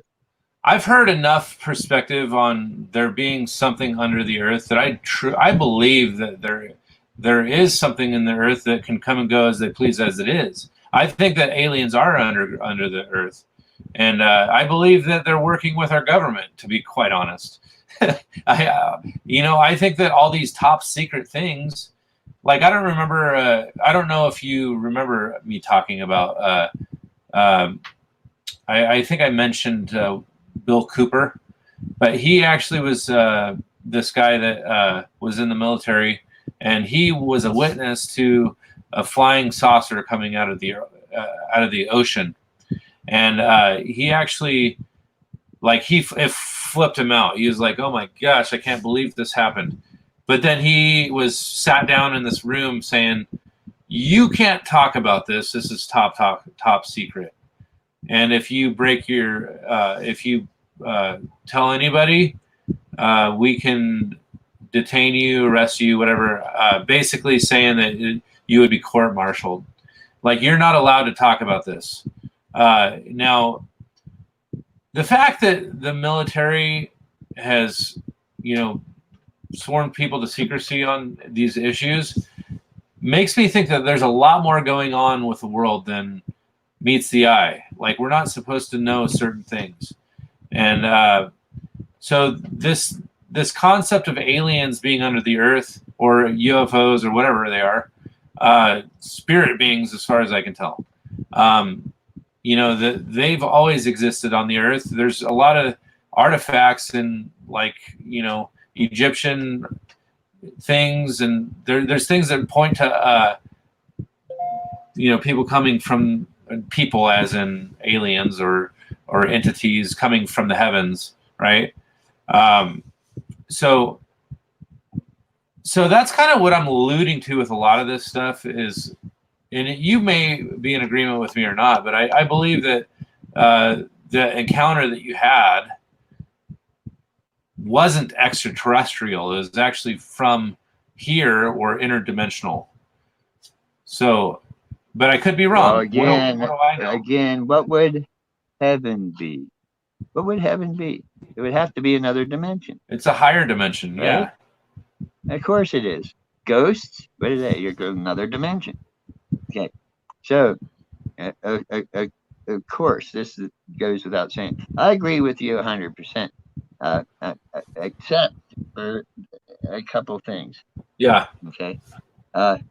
If indeed we're going to believe the Bible, then there indeed are angels, what are we going to call them? Of course, God has to be an alien. If he created Earth, he can't be an earthling by definition. He's not really an alien, because an alien can be from a different country, but an extraterrestrial. I'll get it out. But so therefore the angels must be too. If we're going to believe what the Bible says about the angels and about the creation and about all that. So, where does that lead us? That leads us also biblically to the fallen ones who were supposedly thrown into a pit or a hole in the center of the earth and sealed up, So, I mean, doesn't that fall in line? Well, yeah, it does. Now, so, but I don't care what you want to call them. I mean, you want to call them aliens from space and creatures that from our past that live within the earth. I mean, everything has a label. God has 1,000 different names. Everything else has different names. Our languages have different names for things. People look at everything differently, labels. Mm-hmm. So, and here you are. You've got Admiral Byrd that has these coming out of the sky, or this ocean, coming out of a hole. He goes into this hole at North Pole first, I think. Anyhow, he encounters these people and help him get back and all that. And then there's those who will say, well, he just passed out from oxygen, lack of oxygen or whatever. And then there's always a way to explain these things off if you're a person of a purely physical mind, and that's how you relate to things. There's a thing about. So while you're digging for that, Enlil says ghosts vibrate at a different frequency. You could actually sense a presence sometimes. I've been in rooms where like I feel something next to me and I have to look and I'm like, oh my gosh. I feel my dad when I watch the Steelers game. Oh, he's really? A big Steelers fan. And he's watching the game with you? Hey, I mean, come on. Really? He was a big sports nut. I mean, big football nut. You know what I mean? A big fan. And Steelers were, he could tell you everything about the Steelers that ever happened from the first football game till, the day he died. And Yeah. I don't know. I mean, call it because I sat and watched games with my dad. I don't care what you call it. You feel the presence of a person there from your past. Uh, I don't know. Is it an actual ghost? Is it the actual being there? Is it just your feelings being there? Yeah, and I don't think so. Are they one and the same? Maybe. this topic is interesting to me because sometimes I wonder, in terms of like a matrix type perspective, if it's all kind of a veil pulled over our our reality is being presented to us.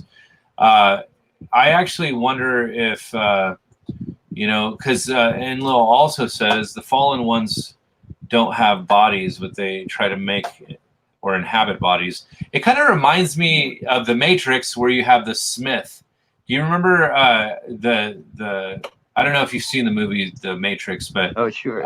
Basically these agents would intermingle through the bodies of these people. They would actually, manifest as agents, and Well, this is biblical too. Possession, of bodies by demons. People from the inner. Okay, the guy in Nevada who was a government contractor who was digging the hole ran into the tall gray, shot him all up. He went all around giving the speeches, and then suddenly died mysteriously. Uh, who can doubt this guy? I mean, if you ever watched one of his seminars, who could doubt this guy? I mean, he's all mangled up. He's got all kinds of information and documentation and proof that this really happened to him, and he was mutilated by this tall gray that he ran into while he was being lowered into this big hole that they dug. When they're making these tunnels. Now, they're making all these tunnels all over the freaking place. The elite for years until Trump, went into office, of course, are making these tunnels and stuff. yeah. So I don't know. Yeah, I can't help but agree with this position. One possible theory on grays, if they do exist, they're attempts by fallen ones to make a body.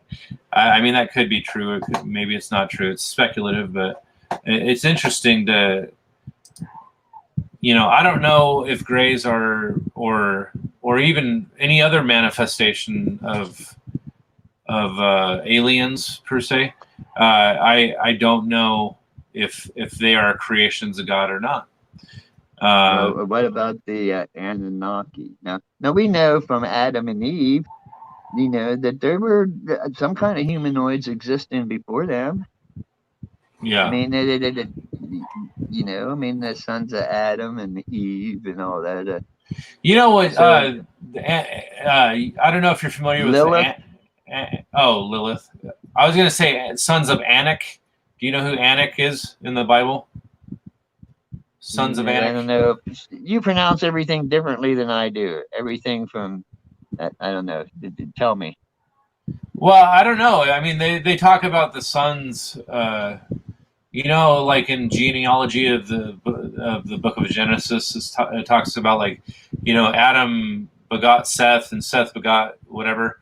And anyways, I think Anak was actually a descendant of Noah, or maybe it wasn't Noah. Maybe it was like pre-Noah. I forget. You're not talking Enoch. You're not talking. No, Enoch. not Enoch. I'm talking about Anak.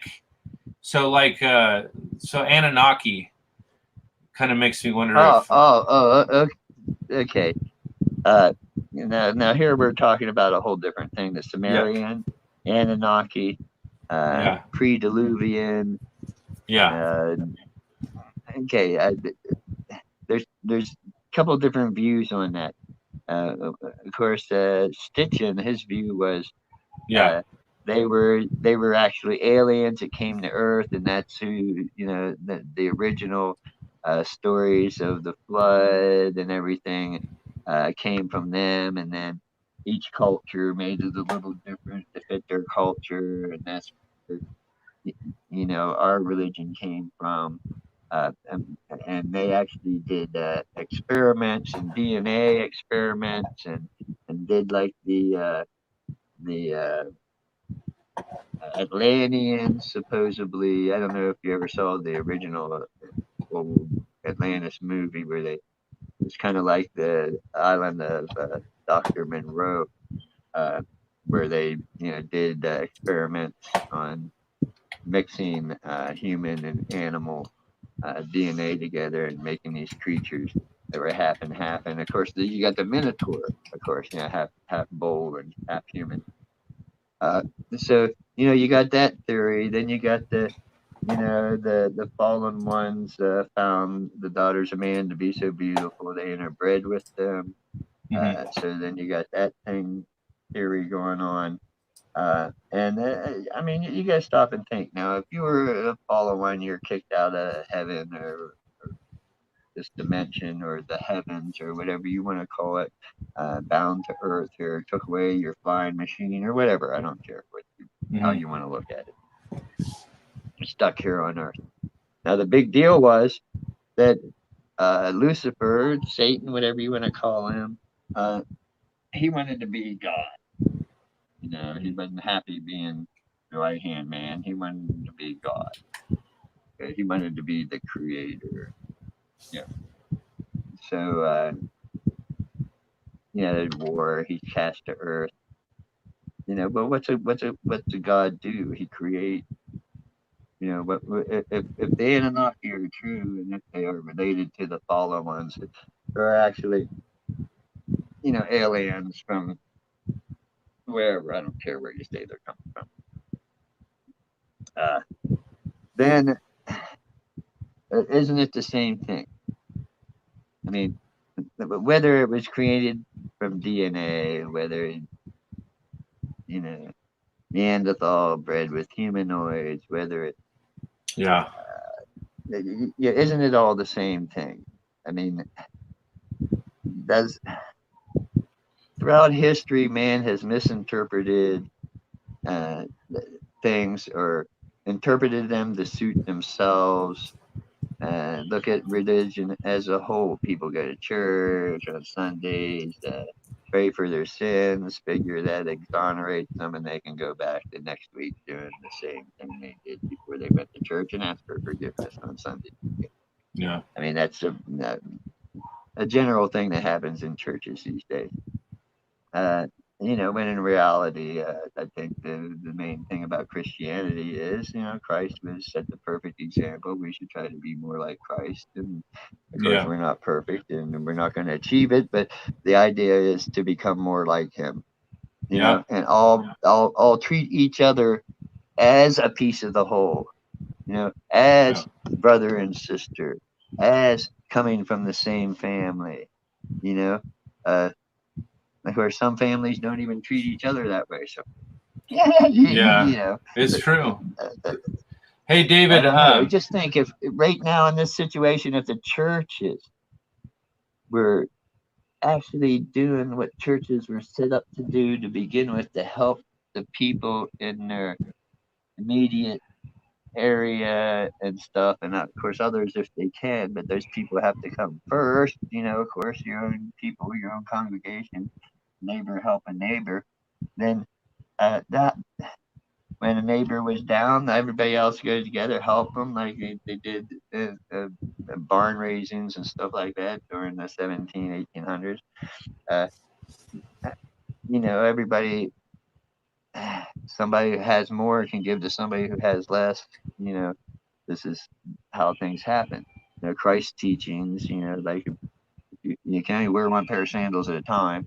If your neighbor doesn't have any and you have two, hey, let them have your other pair of sandals. That, I mean, it's the idea of the thing. Where nowadays, this church, well, we collect the money and we sponsor missionary work over in Africa. That's what we do with the money.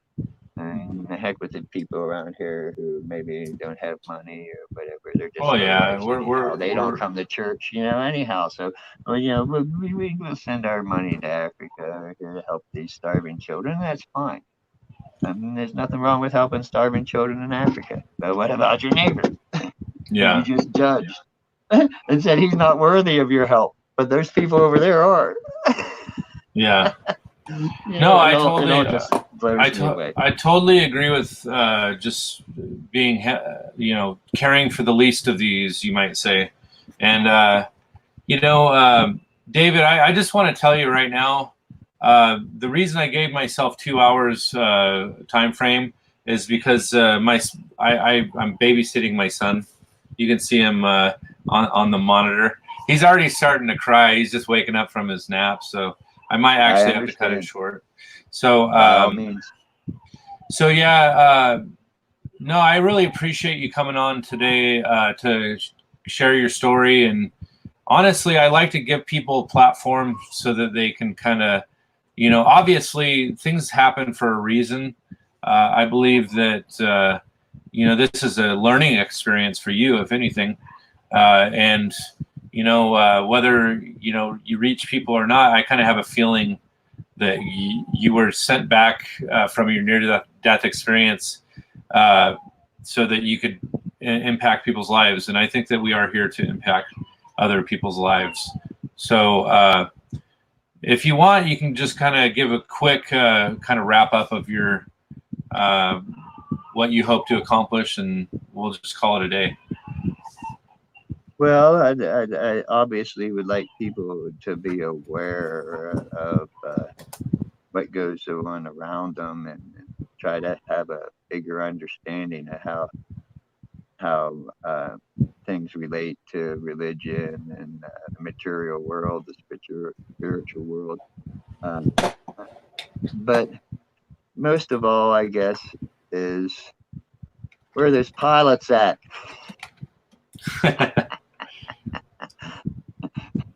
Come on. Yeah.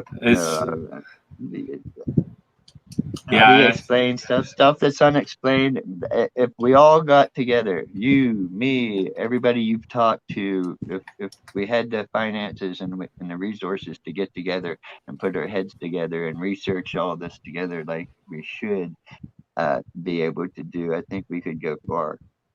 But unfortunately, not enough people believe, not enough people take it seriously, and not enough people have enough money to fund these types of things. Yeah.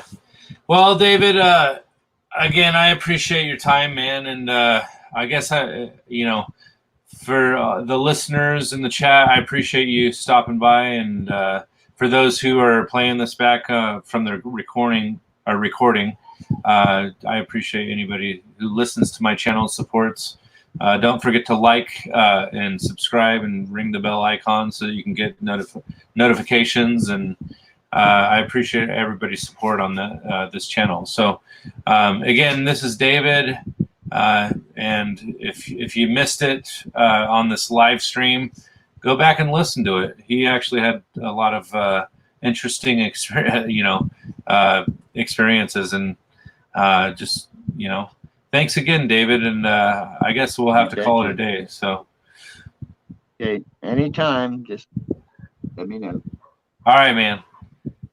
Yeah, we'll talk to you later. Okay. Okay. Take care. All right. Bye-bye.